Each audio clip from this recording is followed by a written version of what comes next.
Hello, everyone. Welcome to the foundational building blocks of accessibility, where we will be talking about the basics of accessibility that will help create a solid foundation on your accessibility journey.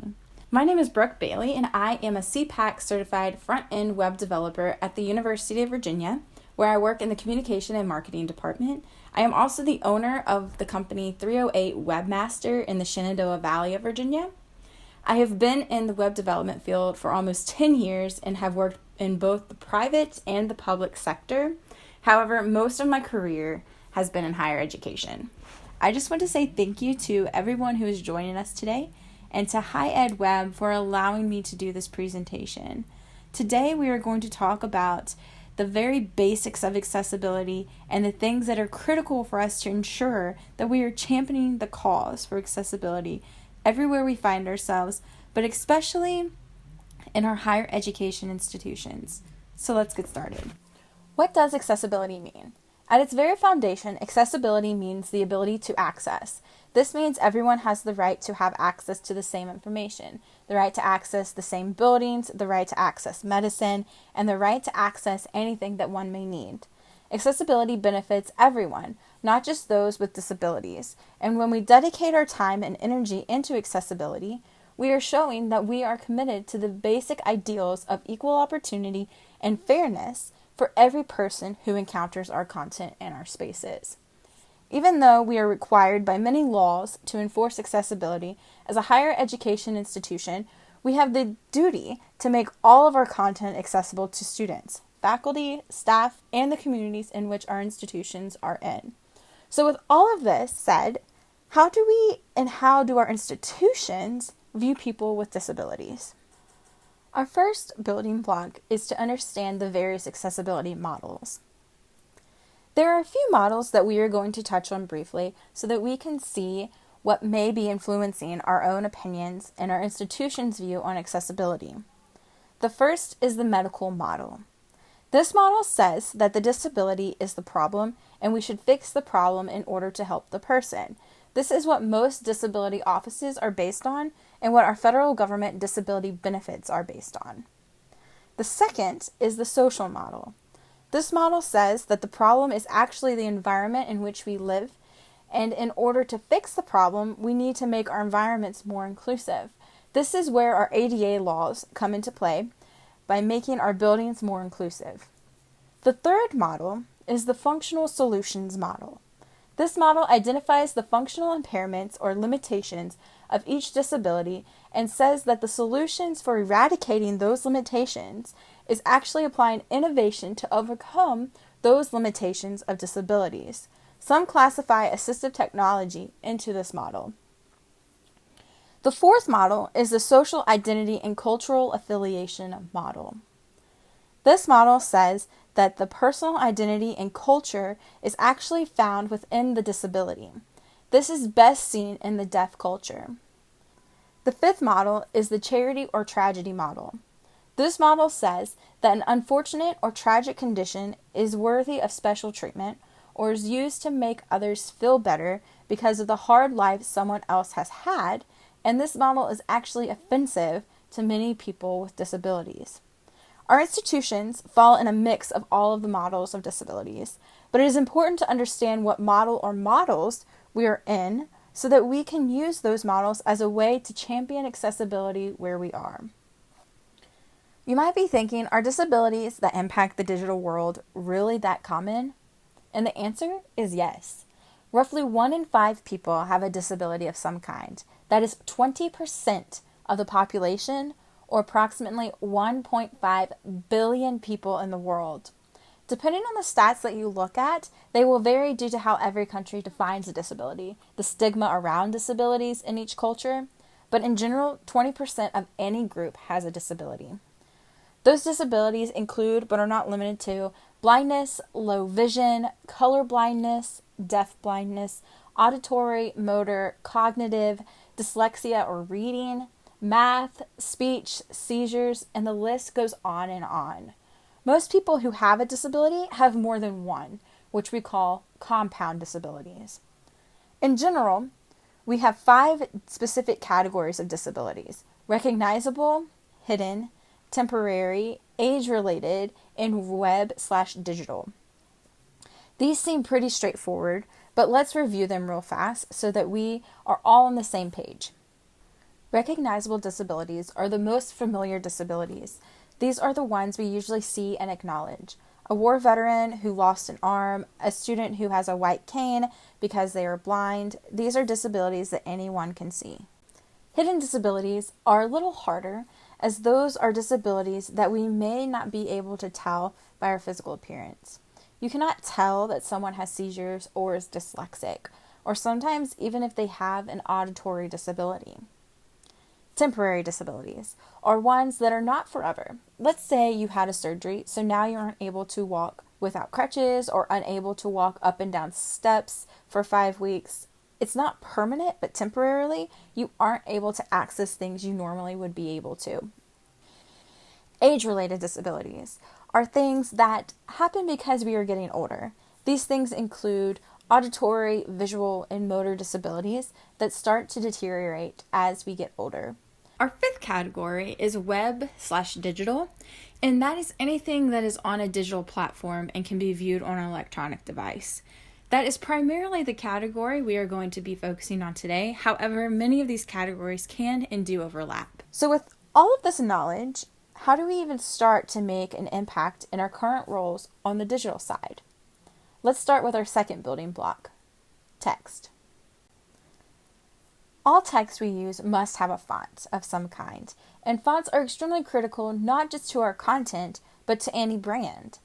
When choosing a font, whether it is on a digital platform or on printed materials, look to make sure that each letter in the font has unique characteristics and not just mirror images of each other. Letters that are just mirrored can interfere with those who have dyslexia, making our message harder to understand. The letters you need to primarily look at are P and Q, D and B, M and W, N and U, and lowercase l, uppercase I, and the number 1. Fonts that are considered accessible for the web are Tahoma, Helvetica, Arial, Verdana, and Times New Roman, with slab serif fonts being Arvo and Rockwell. WCAG does not specifically define text sizes because they can vary on what is best per font, but normal or regular font size is considered to be 16 pixels, with large text being 14 pixels, bolded, or 19 pixels. Even though we use pixels to tell our minimum size requirements for WCAG compliance, it is important that you use font measurements that are adjustable, such as rems, ems, or even percentages, so that they can scale properly with zooming. Along with font size, our line height for all text should be a minimum of 1.5 times the font size, paragraph spacing being a minimum of 2 times the font size, letter spacing should be at least 0.12 times the font size, and word spacing of 0.16 times the font size. These are all required to provide the best readability for users. It is also important to remember that you should have text wrap and not be cut off or hidden if it is too long, as WCAG requires that users have the ability to resize content up to 200% without loss of content or functionality. Exceptions to this are captions and text on images. When we talk about fonts, we are referring to the text, but have you ever considered at what reading level your content is at? To be compliant with WCAG standards, our content should be at a lower secondary education level. This means our content should be between a 7th and 9th grade reading level. This allows our users to understand the content on our websites and even in the physical world. People who benefit from us keeping our text reading level at a secondary education could be anyone really. Those who benefit the most from these standards are individuals with low literacy, visual impairments, those who English is not their first language or whose first language the text isn't in, individuals who have cognitive impairments or dyslexia, individuals who are on the autism spectrum, but even less disability related are individuals who may be stressed in their lives or are in a hurry or are multitasking. Keeping our language simple and concise can help everyone process the information we have to share a lot easier and a lot quicker. Our third building block is color contrast. Color contrast is also important for our content to be able to be understood. I think we have all seen a presentation or have been handed a flyer where the colors are hard to read. How frustrating is that? If y'all are like me, it is extremely frustrating. Well, WCAG has specific standards in which we are required to meet with our color contrast. By federal law, we are required to meet WCAG AA compliance, but I challenge each of us to make our colors involving text to be WCAG AAA compliant in order to be inclusive of more people. On the screen are some color wheels. The color wheel on the left is what is seen from someone who has normal vision. The second is a color wheel as seen by those who cannot see green. The third is a color wheel as seen by those who cannot see red. The fourth is a color wheel as seen by those who cannot see blue. And the fifth wheel is what is seen by those who cannot see color at all. Color combinations to avoid for people with color blindness include red and green, green and brown, green and blue, blue and gray, blue and purple, green and gray, and green and black. WCAG takes color contrast a step further by saying that our links must also contrast both our text color and our background. Block number 4 is the use of color. Maps, graphs, tables have the following things in common. 1. If you must print a map, graph, or table, make sure that if you use color, that it is always printed in color every time when being distributed. Nothing is worse than receiving a map of an amusement park and it isn't in color and you can't tell what building or area it is. You might be thinking you're going to the Cuddly Kitten exhibit, but actually you're walking into the alligator pit. Always print in color. 2. If you have a map or graph, always have a legend. There is no reason to not have a legend. The data is important, so give the user as much information as they need to be able to process the information and determine what the information is saying. 3. To help both of the above, don't only use color to distinguish important information. This also applies to text. Use patterns, use weights of strokes. Instead of all the lines on a graph being a solid color, change it up with a dotted line. Change the background from a solid fill to a pattern that is easily separated from the other things going on in the map. Make things stand out so that if you have to print in black and white, the meaning of the information is still accessible and understandable by all, just by processing the data that is in front of them. For example, if we have this table of information, someone who does not have a vision impairment will see all of the greens, reds, and yellows to distinguish the different levels of the coding courses. But a person who cannot see color won't be able to see the difference in the red and green courses. So how would they know the difference between the two if there is no other way to tell the difference? This is why highlighting information not based solely on color is so important. Our next building block is images. There are many things that are important for images when we are talking about accessibility. Those are alternative text, long descriptions, functional images, CSS background images, text in an image, and HTML5 canvas. We're going to start out with long descriptions.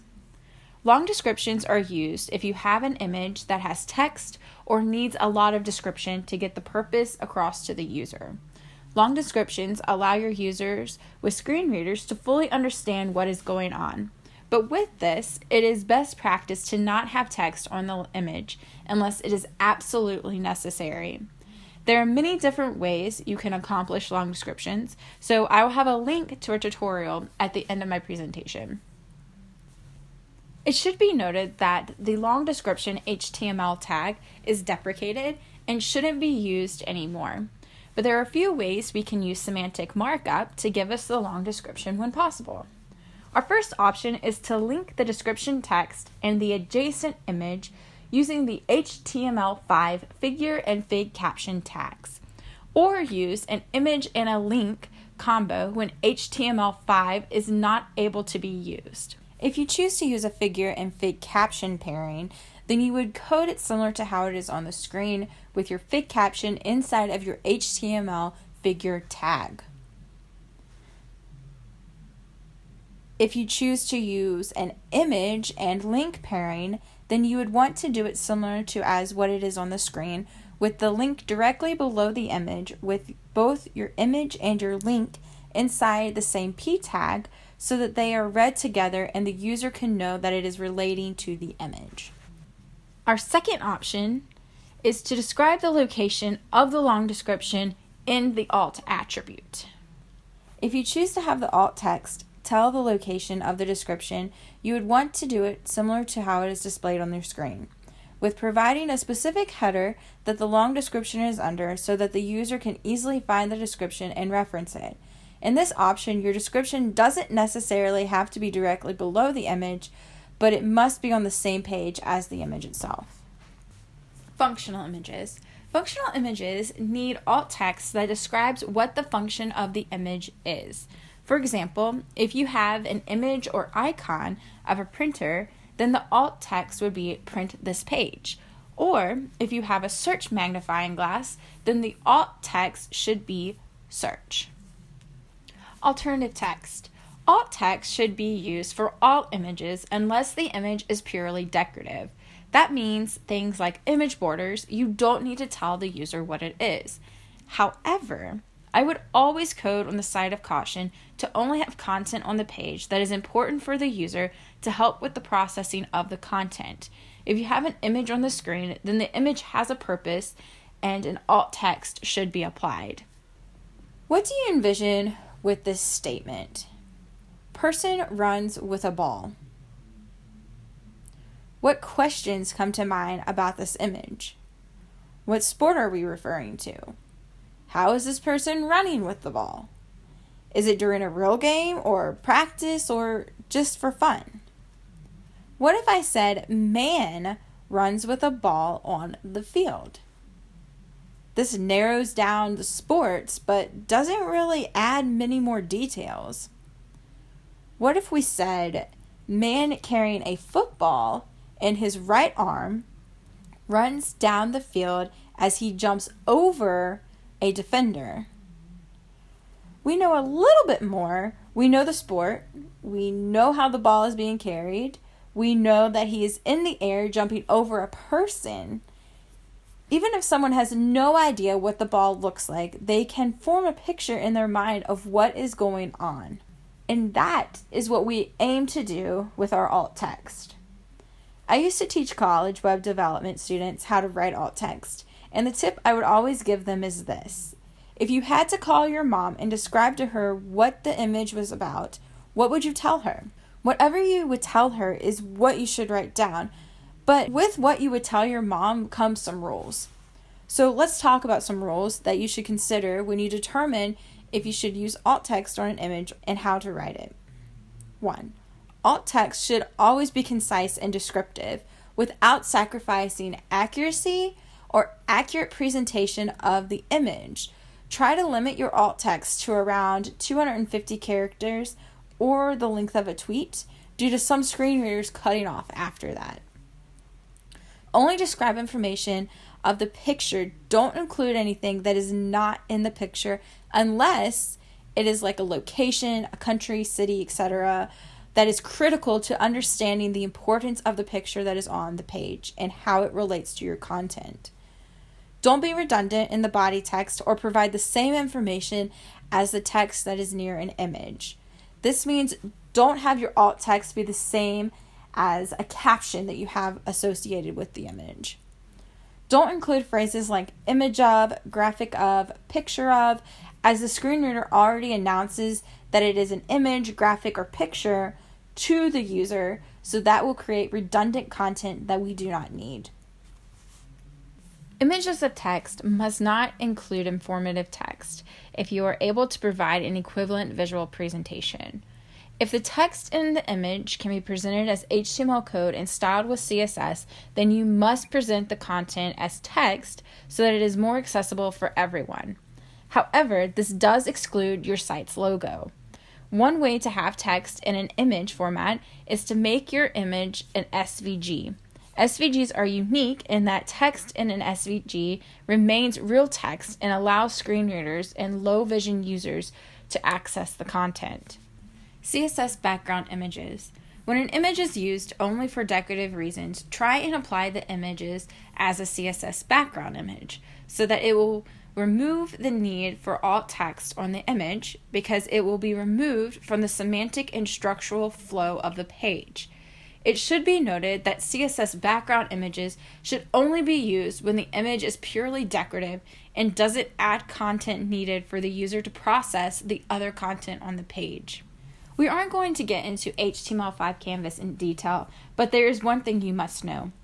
HTML5 Canvas is not semantic and not usable for screen readers.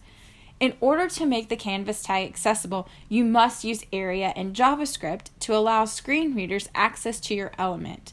Whenever possible, it is best to not use JavaScript or area, especially when more native ways to accomplish the same thing is available.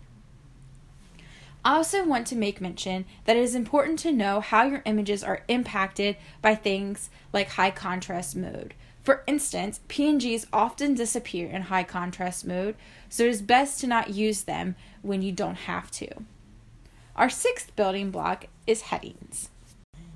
Headings have come under some heat in recent years with the new WCAG standards, as some accessibility professionals believe the nested heading requirement has been nullified in WCAG 2.1. I personally disagree with this and believe the standards still call for a nested heading structure and is still being flagged by accessibility testing software.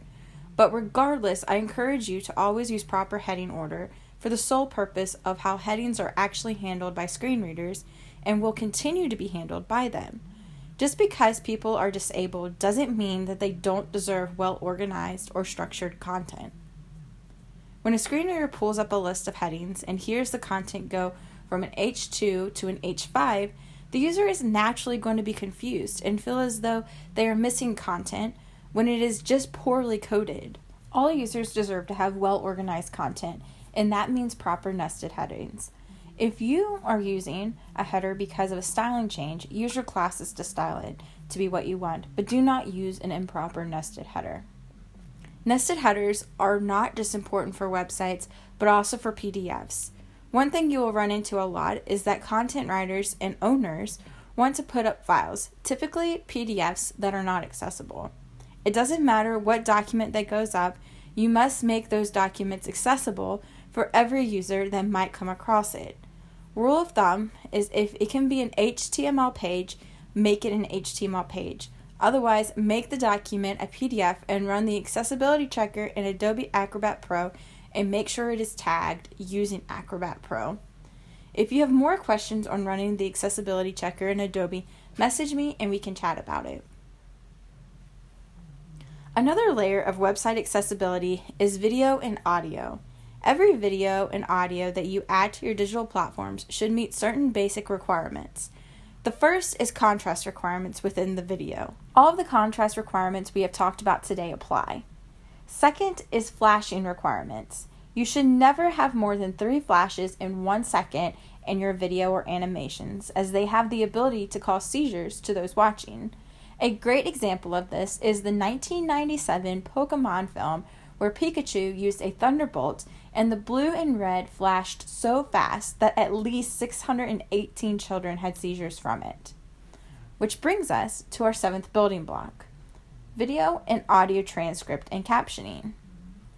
Transcripts and captions are totally different and have very different purposes. Captions are required for all videos, both live and pre-recorded, that are accompanied with audio in order to be compliant with WCAG AA standards. Captions are used while a video is playing and appear on the screen for the user to see, allowing users that are deaf or hard of hearing to watch and interact in real time to your content.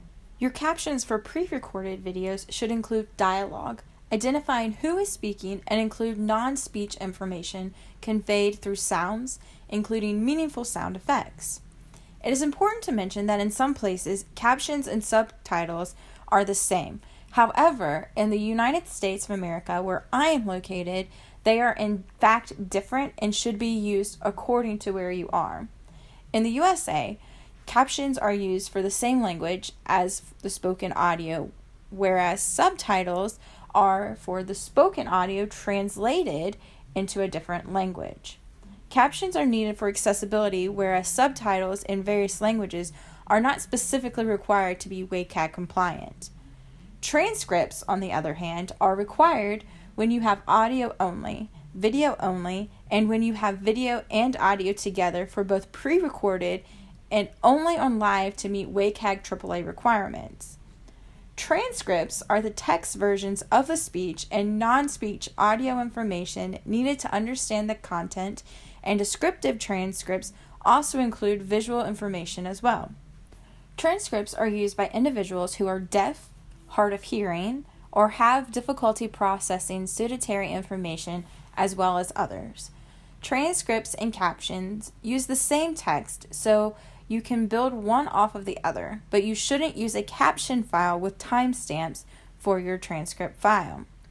In addition, you should consider adding an audio description to your videos, which is required for WCAG AA compliance for pre-recorded multimedia and pre-recorded videos. On your screen is a chart just breaking down all that we just covered based on the requirements for audio and video. But to summarize, to be compliant with WCAG AA, transcripts are required for pre-recorded audio only and video only productions. Captions are required for video with audio. Audio descriptions are required for pre-recorded videos with no audio and when a video has audio. Another thing to consider for videos is sign language interpretation, which is a WCAG AAA requirement. By adding sign language interpretation to your digital content, it can allow more people to engage with your content. Sign language interpretation might be hard to incorporate into your videos, but if your school has a sign language program, you might want to see if they would be willing to partner with you. Block number 8 coming right up. Video and animations. Videos and animations that are longer than 5 seconds must have a start, pause, and stop button on them at all times so that the user may control what is playing and when. This 5-second rule that requires start and stop doesn't just apply to videos and animations, it also applies to anything moving, blinking, scrolling automatically, and auto-updating information on the screen. Forms. Most forms have 4 standard things: timing restrictions, spamming preventions, labels, and error handling. When we choose to make a form timed, we should offer our users 2 simple things. The first, the ability to save their form submission and come back at a later time to complete the form. And it is courteous to inform our users of what information is needed to complete the form up front so that they are prepared with the information before starting the form. The second is a warning must be given with the ability to extend the time. If the time is not able to be extended, the time restriction must be noted at the beginning of the process, and regardless of time extension, warnings must be given to the user as the time becomes close to expiration. When we talk about spam preventions, we usually talk about CAPTCHAs or something like that proves that the person is not a spam bot. The key things here are 1, not all CAPTCHAs are accessible. Google CAPTCHAs specifically have received a numerous amount of complaints over the years for not being accessible. Even though they have made improvements, some users still experience issues with them. 2, the language we use around CAPTCHAs can actually trigger some users of traumatic events to have anxiety attacks or worse. Some examples of this that have been noted are victims of sexual assault or violence. When asked if they are human, they actually are negatively impacted because they have been told that they are in fact not human. The third thing is that I have seen an uptick in math-related CAPTCHAs, which seem to bypass some of the above, but you must remember that there are disabilities that directly relate to math, so I would use those very limitedly as well. If you can find a way to make your form fields validate based off expected input, I would advise that over using CAPTCHAs whenever possible. In order for your forms to be compliant with WCAG, you must have labels on every form field no matter what. Labels not only make your form more accessible, but it makes your form more usable because people are used to clicking on a field name and being taken to the field that it correlates to. The last piece of the form puzzle is error handling. Errors can be handled in many ways, and there are many programming philosophies around that. So we are only going to speak briefly about ways you can provide form errors to your user. The first way is to make a list at the top of your form specifically saying which fields have errors and what the error is. Make sure that this section is highlighted in some way so that it sticks out, and the focus should be applied to this section immediately after submission so that the user knows what is going on. The second way is to have the error message at the field that has the error. If you are only using this method, then your focus should go directly to the first field with an error. Again, the message should be specific about what the issue is with the field. I suggest that you use these two methods in conjunction with each other, but that is totally up to you. It is worth mentioning that you shouldn't have the error display upon change or upon exit of a field, as this usually interrupts the user and can cause disorientation.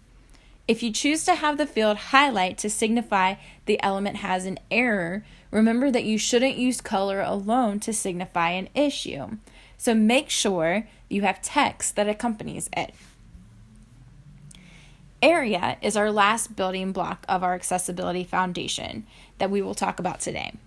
Over the years, web developers all over the world have become obsessed with accessible, rich internet applications, or area. But area is something that can either make your site better or worse. There are specific reasons to use area, and I've seen it done really well, and I have seen it done really poorly. For anyone who isn't familiar with area, its purpose is to allow communication between screen readers and your website's functionality to make your content accessible when you're not able to use standard semantic HTML markup.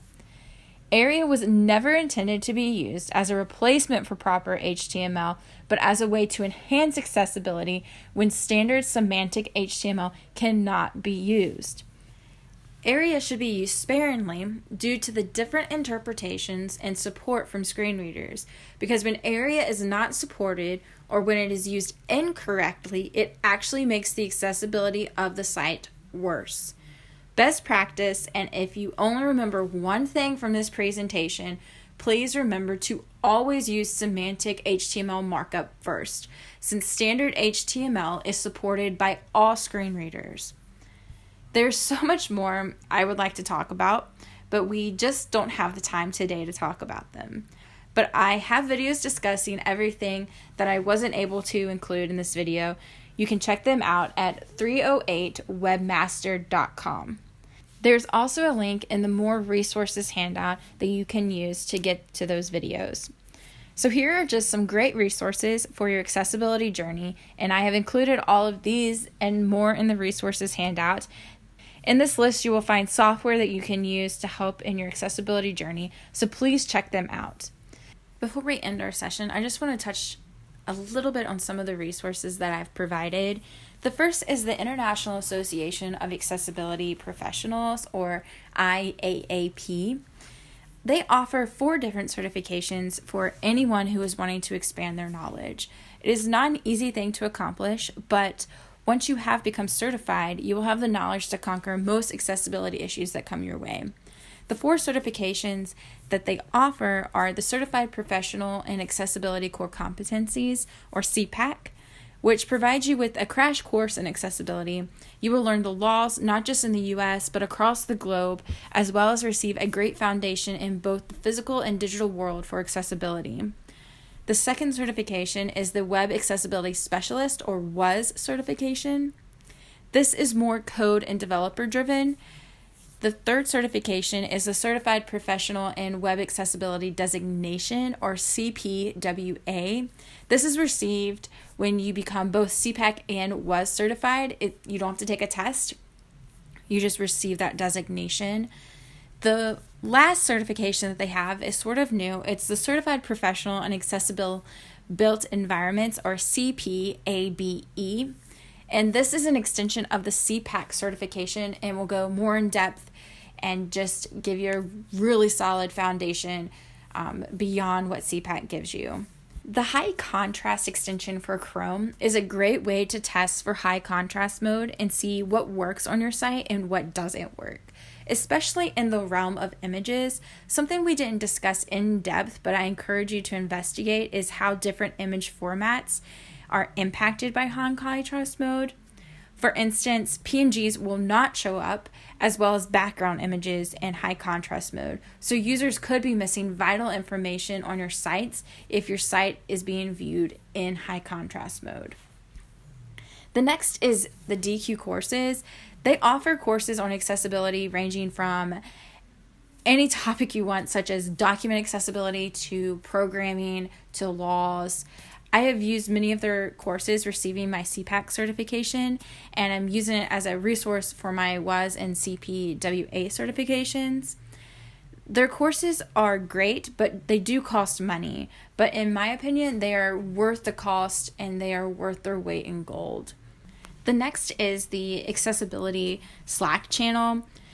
This is a great place to talk with real certified accessibility professionals about any accessibility issue you may have. Great place to discuss solutions and to gain insight from real users about what works and what doesn't work and why it works or doesn't work. My next resource is a contrast checker. My go-to contrast checker is made by WebAIM, and it is a must-have site bookmark to verify colors for any digital platform. Not only can you verify your text and your background, you can also take that a step further and contrast out your text, your background, and your link colors, which is so important when we have lots of links on our page, that people know that they're links and that they know that they're there. The last resource that I find really helpful when trying to determine color and how it impacts images is color-blindness.com. This website allows you to upload images and view them the way users with color blindness would see them. This can really help you determine if you have enough contrast, if your image for some reason has text on it, or if you just wish to see and understand how color is impacted by certain types of color blindness. For more great resources, please check out the resources handout, which includes resources to make charts accessible, other color blindness tips, and various other resources. And I hope you will take a moment to fill out the survey for this session as well, so that I have feedback on what was helpful and what was not as helpful, as well as any suggestions you may have for future presentations. I look forward to hearing your feedback. Once again, feel free to email me at bob5h@virginia.edu, 308webmaster@gmail.com, or on LinkedIn if you have any specific questions about accessibility. I would be more than happy to answer any questions that you have or to continue our discussion from today. Thank you all for joining me today, and I hope you have a great rest of your time at HiEdWeb's Accessibility Summit.